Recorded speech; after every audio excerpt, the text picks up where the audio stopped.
Hello dear students, welcome to career counseling session. Today we are going to discuss about career as a biochemist or biophysicist. So biochemist और biophysicist जो होते हैं वो generally biological samples जो होते हैं या biomolecules जो होते हैं उससे related उसकी chemical और physical properties को वो study करते हैं.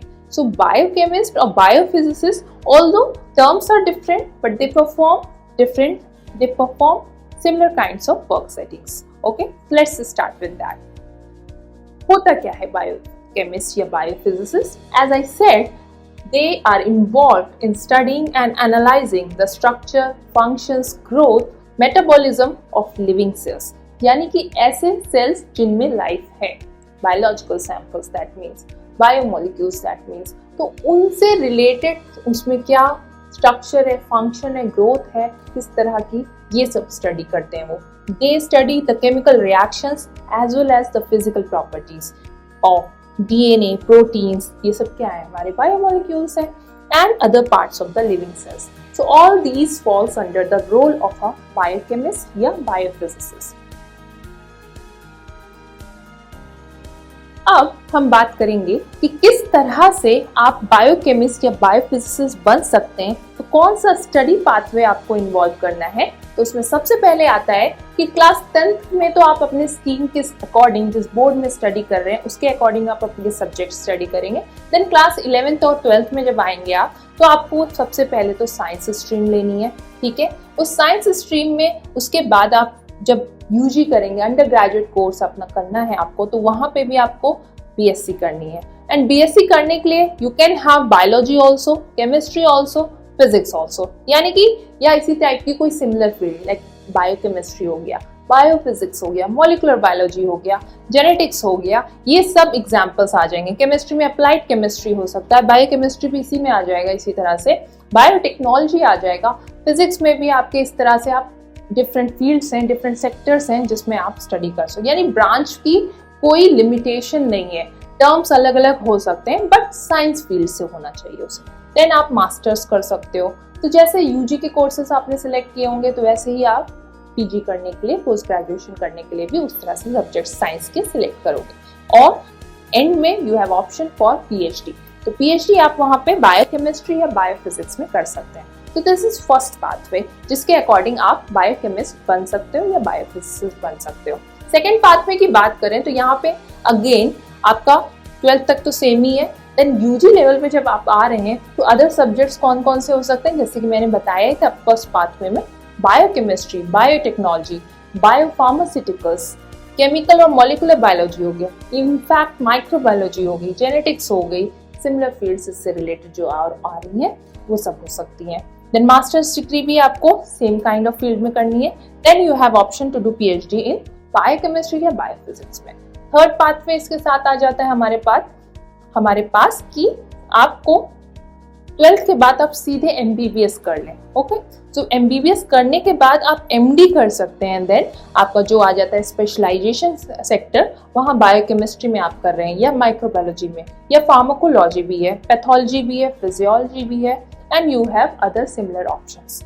So this is also one of the special route. Then PhD.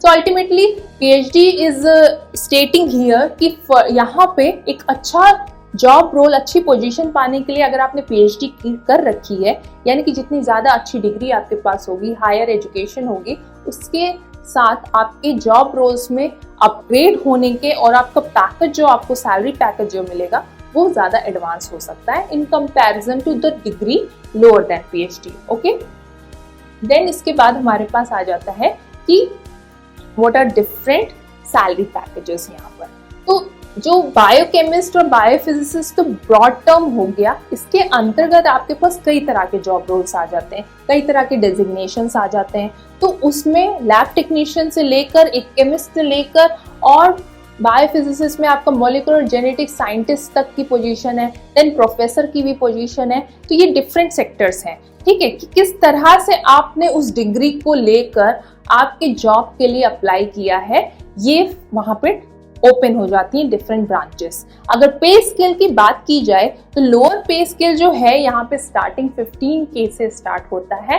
And अगर आप साइंटिस्ट पोजीशन पे जा रहे हैं तो हायर पोजीशन इज 3 lakhs तक जाती है। साइंटिस्ट के भी रोल्स में आपके डिफरेंट होते हैं, साइंटिस्ट की भी पोजीशंस होती हैं, साइंटिस्ट ए होता है, साइंटिस्ट बी होता है, साइंटिस्ट सी होता है। तो जितना ज़्यादा साइंटिस्ट एफ जी यहाँ तक जाता है जितना ज़्यादा, तो मैक्सिमम रेंजेस 3 lakhs तक जाता है। तो स्टार्टिंग 15K से लेकर 3 lakhs तक जा रहा है। अगर आप प्रोफेसर की रेंज में आ रहे हैं तो वहाँ पे आप असिस्टेंट प्रोफेसर की जो सैलरी पैकेज पाएंगे दैट इज़ 50K प्लस है।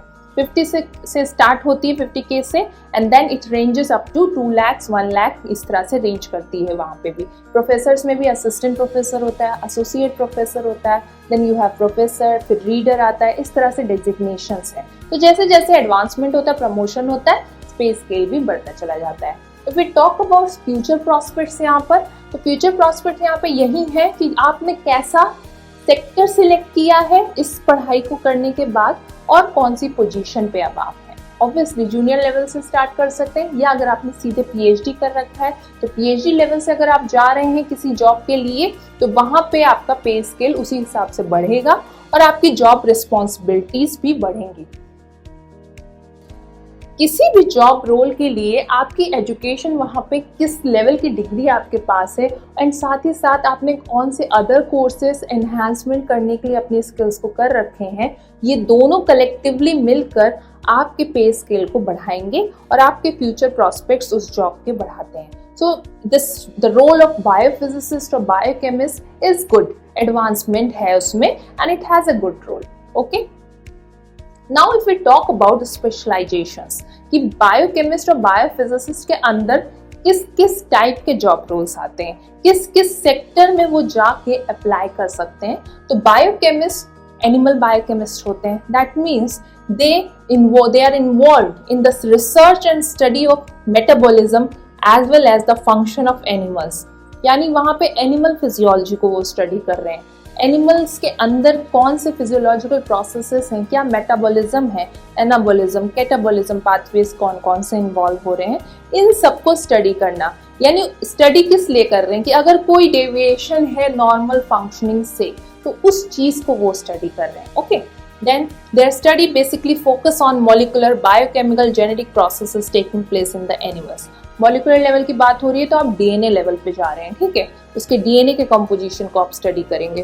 When we are talking about biochemical, तो आप डिफरेंट प्रोसेसेस जो हो रहे हैं, किस तरह का एंजाइम रिलीज कर रहा है वो एनिमल, कौन सा सबस्ट्रेट यूज कर रहा है, तो क्या रिएक्शन हो रहा है, ये सब बायोकेमिकल के अंदर आ जाता है। Then genetic level is linked with molecular only, so you are studying about basically DNA of the animal, तो ये एनिमल बायोकेमिस्ट के अंदर आ जाता है। इसी तरह से आपके बायोकेमिस्ट प्लांट्स के भी होते हैं, तो they are known as plant biochemist. तो वहाँ पे वो फ्रूट्स, वेजिटेबल्स, डिफरेंट क्रॉप्स के डीएनए को स्टडी कर रहे हैं, उसके मेटाबॉलिज्म, फिजियोलॉजी को स्टडी कर रहे हैं, कौन कौन से बायोकेमिकल रिएक्शंस हो जाते हैं वहाँ पर, तो इन सबको वो स्टडी करते हैं। They are involve in research and study of the how plants uses food, water, carbon dioxide, sunlight to create oxygen. यानी फोटोसिंथेसिस तो बचपन से पढ़ते आ रहे हैं ना, तो वो फोटोसिंथेसिस प्रोसेस में आप रॉ मटेरियल्स जानते हैं, यही सब यूज होते हैं आपका। तो कैसे यूज हो रहा है, इलेक्ट्रॉन ट्रांसपोर्ट चेन क्या होती है, अंदर इंटरनल मैकेनिज्म क्या चल रही है, ये सबको स्टडी करता है हमारा एक प्लांट बायोकेमिस्ट, ठीक है। तो प्लांट्स के अंदर वो स्टडी कर रहे हैं। Their study also focuses on how they are affected by pollutants from air, water, soil, and how these studies can be used to identify the root causes of certain plant diseases। यानी कि crops में जो diseases हो रही हैं, infection हो रहा है, पेस्ट लग जाते हैं, आप डिफरेंट इंसेक्टिसाइड्स यूज करते हो, पेस्टिसाइड्स यूज करते हो डिजीज से बचाने के लिए आपके प्लांट को, आपकी क्रॉप को, तो वो सब किस लेवल पे जाके, कहाँ पे, मॉलिक्यूलर लेवल पे, जेनेटिक लेवल पे, बायोकेमिकल लेवल पे किस तरह से अफेक्ट कर रहा है आपकी क्रॉप को, all these studies are done by your plant biochemist। इसके बाद आपका स्पेशलाइजेशन आ जाता है agriculture biochemist. So they are basically involve with agriculture only, agriculture crops जो होती है हमारी उसमें इन्वॉल्व हो रही हैं। तो they are involve in research and study of interaction, relation between herbicides and plants. यानी कि आप प्लांट्स को, क्रॉप्स को बचाने के लिए जो यूज कर रहे हो चीज़ों को, तो किस तरह से वो इन्हेंस कर रहा है क्रॉप की प्रोडक्शन को without affecting its yield, तो ये सब स्टडी करना है। The study focuses majorly in examining the relationship of compounds, analyzing and determining their ability to prevent their growth and development, as well as identify the toxicological effect, यानी कि आप herbicide जो use कर रहे हो है क्या, वो केमिकल है ना, कोई नेचुरल भी बनाए जाते हैं एंड नाउ सिंथेटिक भी बनाए जा रहे हैं ना, तो उस सिंथेटिक हर्बिसाइड को यूज करके वो क्या नुकसान अगर पहुंचा रहा है, तो ये लेवल को भी स्टडी करना एक आपके एग्रीकल्चर बायोकेमिस्ट के रोल के अंदर आ जाता है। इसके साथ साथ फूड या न्यूट्रिशनल बायोकेमिस्ट जो होते हैं, they research about healthy and unhealthy foods जो हैं, डिफरेंट मार्केट्स में जो प्रोसेस्ड फूड्स, नेचुरल फूड्स जो प्रेजेंट्स हैं, तो वो किस तरह से हेल्दी है, ऐसे कौन से बेनिफिशियल न्यूट्रिएंट्स उसमें प्रेजेंट है, या अगर वो अनहेल्दी हैं तो ऐसे कौन सी चीजें उसमें प्रेजेंट है जो उसे अनहेल्दी बना रही है। तो ये सबको भी तो कोई स्टडी कर रहा है ना, तो that is done by your food और न्यूट्रिशनल बायोकेमिस्ट। कहाँ पर? उसके मॉलिक्यूलर और बायोकेमिकल लेवल पर। They also study how body derives energy and how nutrients from certain food and how these observations can be used in improving the health। यानी कि आप जो फूड खा रहे हैं तो वो हमें हमारी किस तरह से एनर्जी प्रोवाइड कर रहा है, किस तरह से हमारी हेल्थ को एनहांस कर रहा है, बिल्डिंग ब्लॉक हमारी ग्रोथ डेवलपमेंट में अफेक्ट कर रहा है, ये सब स्टडी करता है फूड और न्यूट्रिशनल बायोकेमिस्ट। इसके अलावा आ जाते हैं फिर हमारे पास इम्यूनोलॉजी बायोकेमिस्ट, यानी कि हमारी इम्यूनिटी को बढ़ाने के लिए हम किस तरह से और क्या एनहांसमेंट कर सकते हैं, बॉडी में क्या चेंजेस आ रहे हैं जेनेटिक और मॉलिक्यूलर लेवल पे, तो these all are done by your immunological biochemist. वो स्टडी करते हैं डिफरेंट पाथवेज जो डिसीजेस के हैं, पैथोलॉजिकल डिसऑर्डर्स जो हैं, तो कैसे उन्हें प्रिवेंट करना है, तो उसे स्टडी करना पड़ेगा ना पहले कि वेयर इज द डिफेक्ट, तो that defect is being studied by these biochemist. There study majorly focuses on how the body of a living organism defend itself against dangerous bacteria। यानी कि एक हमारा फॉरेन मटेरियल जो enter कर रहा है तो किस तरह से बॉडी रिएक्ट कर रही है और उसे एलिमिनेट कर रही है हमारी बॉडी से, तो ये सबको स्टडी करना, एंटीजन एंटीबॉडी इंटरेक्शन स्टडी करना, ये सब आ जाता है इम्यूनोलॉजी बायोकेमिस्ट के रोल के अंतर्गत। लाइक कैंसर हो गया, ट्यूमर हो गया, how they can be eliminated from the body, so ये सब स्टडी कर रहा है। इसके साथ साथ आ जाता है हमारे पास आपका जेनेटिक बायोकेमिस्ट या बायोफिजिसिस्ट। तो यहाँ पे they involve in the study of biochemical principles, genome structure जो है, डीएनए आरएनए लेवल जो है उसको स्टडी कर रहे हैं, वो फंक्शन ऑफ जीन्स स्टडी कर रहे हैं, किस तरह से जीन हमारा इवॉल्व हो रहा है, पहले कितना था 10 साल 15 साल पहले जीन में, अब क्या मॉडिफिकेशन आया है, किस तरह से प्रॉपर फंक्शनिंग चल रही है, तो ये सब पेरेंट्स से ऑफस्प्रिंग्स में जीन्स जब आ रहे हैं तो किस तरह से वो अफेक्ट कर रहे हैं, इन सब चीज़ों को स्टडी कर रहा है आपका जेनेटिक लेवल पर एक जेनेटिक बायोकेमिस्ट या बायोफिजिसिस्ट। तो particularly chemical functioning, physical functioning, दोनों चीज़ों को कलेक्टिवली स्टडी किया जा रहा है यहाँ पर। देन वी हैव आपका मॉलिक्यूलर बायोकेमिस्ट यहाँ पर या बायोफिजिसिस्ट। तो they are involve in study and research of biomolecular systems, यानी कि बायोमार्कर्स, बायोसेंसर्स का नाम आपने सुना होगा, तो वो बायोफिजिसिस्ट के रोल के अंतर्गत आते हैं। They understand that how cells, DNA, RNA, proteins, they interact with each other and how the interactions are monitored। तो हम different markers use करते हैं, तो different marker system use करने कोई बना रहा है ना उन्हें, तो उसकी knowledge भी बायोफिजिसिस्ट होते हैं, वो जो डिज़ाइन करते हैं उसको, ठीक है। आर्टिफिशियल इंटेलिजेंस भी आज के ज़माने में बहुत इन्वॉल्व हो गई है इन सब मार्कर्स को बनाने में।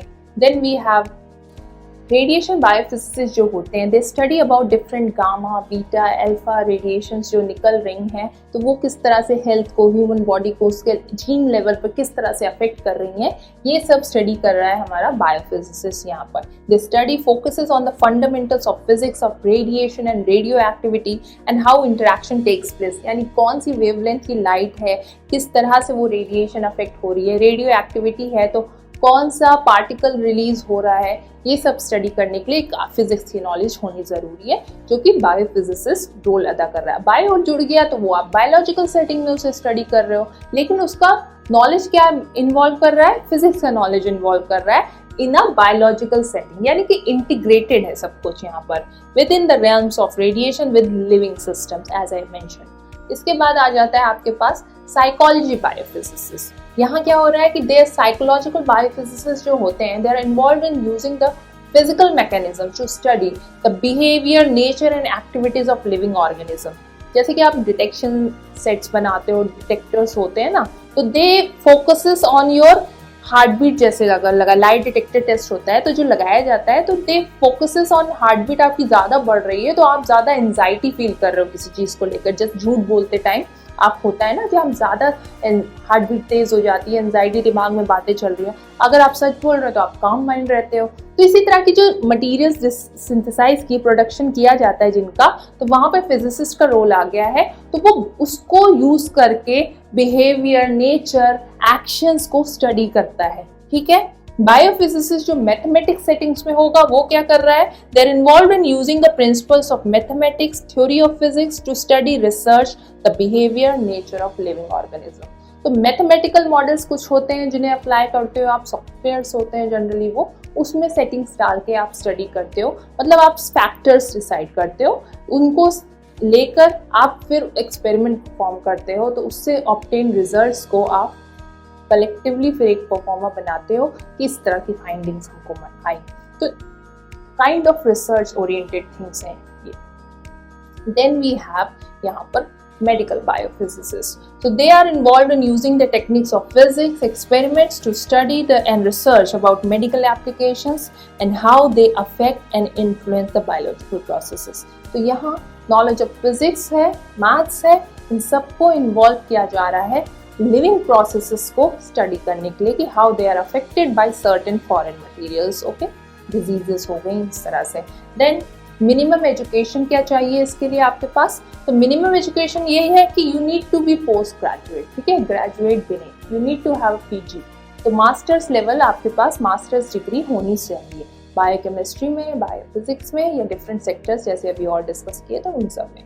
इसमें आ जाता है आपके पास पोस्ट ग्रेजुएट डिग्री हो, डिप्लोमा हो, सर्टिफिकेट प्रोग्राम्स हो, for which minimum eligibility is a pass in graduation, equivalent diploma programme like honours diploma या ग्रेजुएट डिप्लोमा।